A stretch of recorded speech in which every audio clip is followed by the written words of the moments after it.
guys, it's Rachel here, and yeah, it's been some time since I filmed a video, but let me explain myself. Give me just 1 second. So as many of you know, I posted a update video, I think before this one, where I was mentioning what was kind of going on in my life. And as many of you know, I have a new department within the job that I work at. I'm still a manager. I'm still the same position. I'm just in a different department, and the department happened to get out quite a bit later than my previous department. So I've been getting home after 3 o'clock in the morning and I'm exhausted. And although I would love to wake up early to film some videos, I really just want to sleep, and a lot of the times I'll wake up and I'll be like, well crap, I gotta get up and get ready to go to work. So that's what's been going on, and that's why I haven't been filming as much as I have would like to. Also, in the month of November, our schedules kind of changed, so I am not off any weekends until Thanksgiving, so that was lovely. But yeah, so like I said in my other videos, that I would been planning on doing a September and October wrap up all in one, because I haven't been reading that much. So I'm just going to go ahead and film that for you guys today, and I'm also going to go ahead and announce my giveaway winner for autumn, and I'll go ahead and do that right now. And the giveaway winner is going to be Nymeria Reads, and I will go ahead and leave that right here. And I have already gone ahead and contacted you, and you have 48 hours to reply, or else I will be moving on to someone else. So congratulations, Nymeria Reads. Also, you guys, thanks so much for enjoying that video. Thanks so much for commenting on it and entering for it. Obviously, like I said, from now on when I do my underrated book videos, I will be doing a giveaway of those books. And yeah, so let's go ahead and get started with my September and October wrap up. So the first book that I read this month in September is going to be Heir of Fire by Sarah J. Maas. And obviously this was a release. This came out in September, and I was a pre-order, and I read it literally the day that it came out, plus 2 more days after that, because it's a chunky book. And as you guys know, this is the 3rd book in the Throne of Glass series, and I really enjoyed it. I have quite a few problems with it, and a lot of those problems can be addressed in a video that Sana did, and I will link it down below. Sana from Inkbones Books. It was so perfectly done. I had originally rated this a 5 stars, and then I think I went down to 4.5, but I think I'm at that point now where I'm at a 4 stars on it. I think it's a lot longer than it needed to be, and I had a lot of problems with it, but I still really enjoyed it. I still really like Sarah J. Maas's writing style, so that's why I still really enjoyed it. I will be continuing with the series.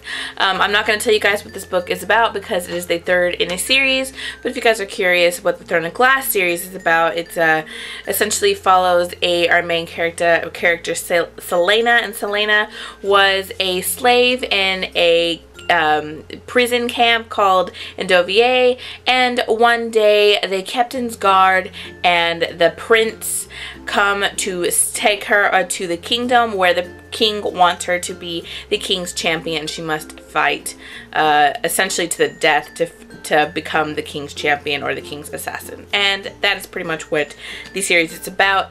It's really good. The 2nd book is my favorite, but if you're invested into it, you're going to continue with it, so I will be continuing with it. And yes, the next book that I read is going to be Ruin and Rising by Leigh Bardugo, and this is the 3rd and final book in the Grisha trilogy. I think I gave it a 4 stars. I also had quite a bit of problems with Ruin and Rising, and I know a lot of people really liked it, but I had a lot of problems with it. I did cry though, because there's one thing that happens in it that I didn't see coming, and it really upset me. I really like Leigh Bardugo's writing style, but there was still so many like things in here that didn't make sense, and I don't know. I liked it, but it's not my favorite trilogy of all time. Okay, let's just put it like that. It's not my favorite trilogy of all time.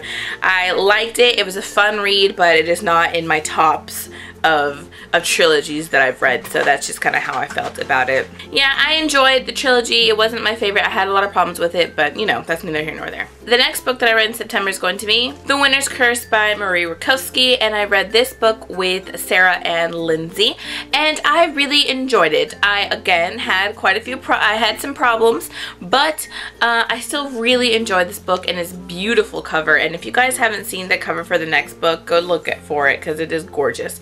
I really enjoyed reading this with those ladies. I love reading books with Lindsay and Sarah because it's a lot of fun. We did a live show on this, so I will go ahead and link it down below if you guys are interested in watching the live show.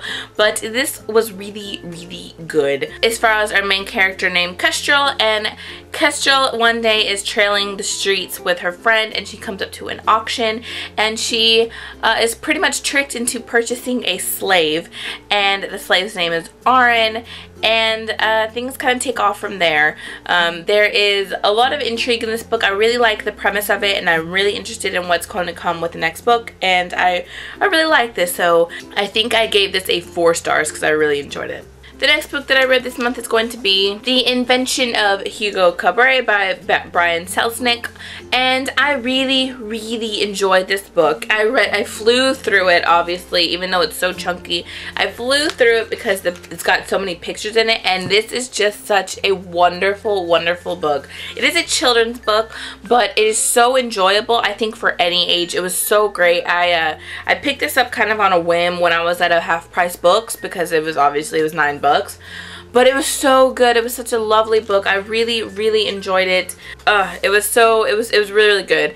If you don't know what the story is about, it's about our main character named Hugo Cabret, and Hugo, he lives kind of a really sad life. He lives in the walls, the bowels of a train station fixing clocks, and this is because he's gone to live with his uncle after a tragedy. And then more tragedies occur until the end of our story, when there is some happiness. But this is a wonderful, wonderful book, and I highly recommend this if you guys want a quick and engrossing and visually stunning book. It is really, really great. And then the next book that I read this month is going to be Autumn by David Moody, and this was the book for my giveaway and the author discussion kind of video, my underrated book series video, and I will link that down below.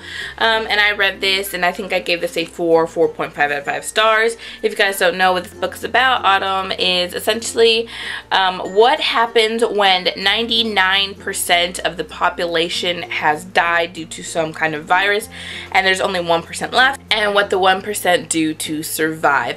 This is not a fast-paced, action-packed book. This is a character, in my opinion, a character study of what a person would do in a traumatic experience like this, when people band together and when they don't even really like each other. It's really, really good if you like slow-paced books. It's not fact-heavy, and this is not a book that's going to tell you why shit is going down. This is just what people do in these types of situations. I really, really enjoyed this. I really like David Moody's writing style, and every time I do a video on him, or every time I read one of his books, I always send him a message. I always tweet him and let him know just I loved it. He's a really, really nice guy, and he always responds to everything.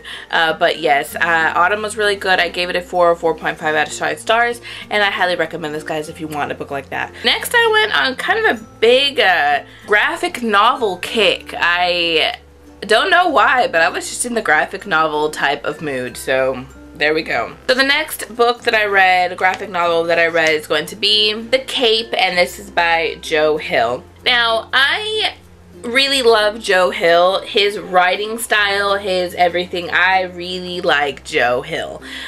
So naturally, when I saw The Cape on Amazon and I saw that it was by Joe Hill, I obviously needed it in my life, and I found the Amazon Marketplace, and I seriously got this for $4, shipping including, and it's in perfect condition, so I went ahead and picked it up. I did not expect what was inside. So to my understanding, The Cape, this graphic novel, is based on a short story in his book 20th Century's Ghost, I believe, and I did not expect what was inside of this. So let's just get this out of the way. The Cape is basically what happens when you come into superpowers, like a some kind of a hero power, and you don't use that power for good, you use that power for bad. What happens when you use the power that you have and not in an evil way? This is that. This is not a happy, no happiness is in here graphic novel. This is very, very dark. Very, very dark. Visually, this is a beautiful, beautiful graphic novel. Like the writing, the pictures, it's lovely. It's really beautiful. But the story itself is horrific, and I don't know if I recommend this or not. Like, this deals with mental illness. This deals with a whole lot of deep-rooted, deep-seated issues. If you like Joe Hill, I recommend this because this is right up Joe Hill alley. This is the type of author he is. But if you are someone who does not enjoy extremely dark stories, then this is not going to be for you. I think I gave this a 3 stars because I was just so shocked by it. Going through it again, it's just like, whoa, whoa, whoa, whoa. But yeah, it's a really beautifully done, visually stunning book. But it is not happy. It is not happy at all. So there you go. And then I went on a giant graphic novel kick with The Walking Dead. I read through 5 volumes of The Walking Dead, and this is going to be in compendium number 2. And yeah, I am of course enjoying it. I really like The Walking Dead, all things Walking Dead, the books, the graphic novels, the TV show, the video game. I enjoy all things Walking Dead because you get to see so many different stories. So right now I'm in chapter 15 or volume 6. And I really enjoyed the 5 volumes that I read in here. There is a lot of shiz going down. I'm finally kind of caught up with the TV show and the graphic novel, so I'm seeing how things are taking interesting turns. It's getting pretty suspenseful in here. There's some interesting stuff going on, but it's really good. I'm really enjoying it. Yeah, there's not much I can say about this. The Walking Dead, it's awesome. And if you like the TV show, I do recommend the graphic novel if you're into graphic novels. And yeah, those are all the things that I read in September. So just quickly, I'm going to share with you guys what I read in October, because I only read 3 things. So I started off October with reading The Unbecoming of Mara Dyer because I needed to get ready for the retribution of Mara Dyer. And I've never read The Unbecoming of Mara Dyer before, and I read it, and holy shiz, this was good. This was really good. I think I gave this a 5 out of 5 stars, 4.5 out of 5 stars. This was really, really good. Like I said, I've never read it before, and so I did not expect it to be as dark as it was, and it was fantastic. It was so, the unreliable narration in here is so awesome. I did not see a lot of the stuff coming that came in here, and oh my god, I was telling everybody that Mara is cray. But this was really, really good. I really like this, and I really like this. And yeah, so if you don't know what this is pretty much about our main character named Mara Dyer. And Mara Dyer suffers a major tragedy at the beginning of our story, and when she wakes up she has no memory of it, and then the story kind of progresses from there when she is trying to remember what incident happened that basically killed her friends. So that is this. And then the next thing I read this month is going to be, in October, was Y the Last Man, the first book 1. This has the first 2 volumes of Y the Last Man by Brian K. Vaughan and Pia Guerra and Jose Marzan Jr. I have read all of the saga that is publicated right now by Brian K. Vaughan, so I wanted to continue, and I've heard really good things about this, especially from Lindsay, and so I picked it up, and I really enjoyed it. It's really interesting. I am going to be continuing with it, but I really like the paperback editions of it, but I can't find them anywhere. I can't find the book, the one that has two volumes in it. I can't find them anywhere. I can only find hardcover, so I might just have to switch to hardcover, but I really enjoyed this. If you don't know what this is about basically in this, it's the United States, and basically one day all of the men die. Men, plants, animals, men, everywhere. Everything dies. Every man dies. And except for our main character, Y, and his monkey. And it's really interesting. This is really interesting. I had a couple problems with it, and I talked to Lindsay about it, but overall it's really good. I really enjoyed this. The artwork is really interesting in here. It is like the style of an older, obviously, graphic novel, but it is still enjoyable. Yes, I think I gave this a 4 out of 5 stars. I did. I really enjoyed Why the Last Man. And then finally in October I read The Evolution of Mara Dyer. This is the second book in the Mara Dyer trilogy, and I did not enjoy this one as much as I enjoyed the first one. I don't want to say that this suffered second book syndrome, but there was a lot of issues that I had with this book. Now, I flew through it because I needed to get done with it so I could read The Retribution of Mara Dyer, but it was good. It was good. This was a more... There was a lot of... this took on more of a paranormal aspect than the first one. The first one was more psychological thriller and rather narrator. This one took more of a paranormal kind of aspect to it, but I still really enjoyed this. I think I gave this a 4 out of 5 stars. I was quite pleased. I don't know, there's not much more I can say about it. I hadn't really developed any theories for the last book. Well, okay, there's some theories that I had developed for The Retribution of Mara Dyer, and so when I read The Retribution of Mara Dyer, I was ready for some things.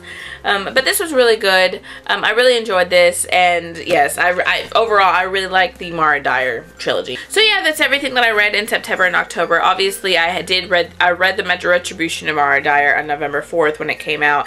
Literally November 4th when it came out, I stayed up till 4 a.m. reading the entirety of the book, and it was really, really good. I did have problems with it though, but I will talk about that in my next... I think I'm going to do a video over all of the books, so talk to you guys about it. But yeah, thanks guys so much for sticking around. I know that I have been so MIA. I've just been, man, really tired, and I just haven't been having the urge to film anything, and I'm hoping to remedy that here pretty soon, especially during Thanksgiving break, when I have the chance to take a break from work. I swear for like 5 days I'll be able to just chill out, read. But yeah, thanks you guys so much for sticking around. I really super duper appreciate it.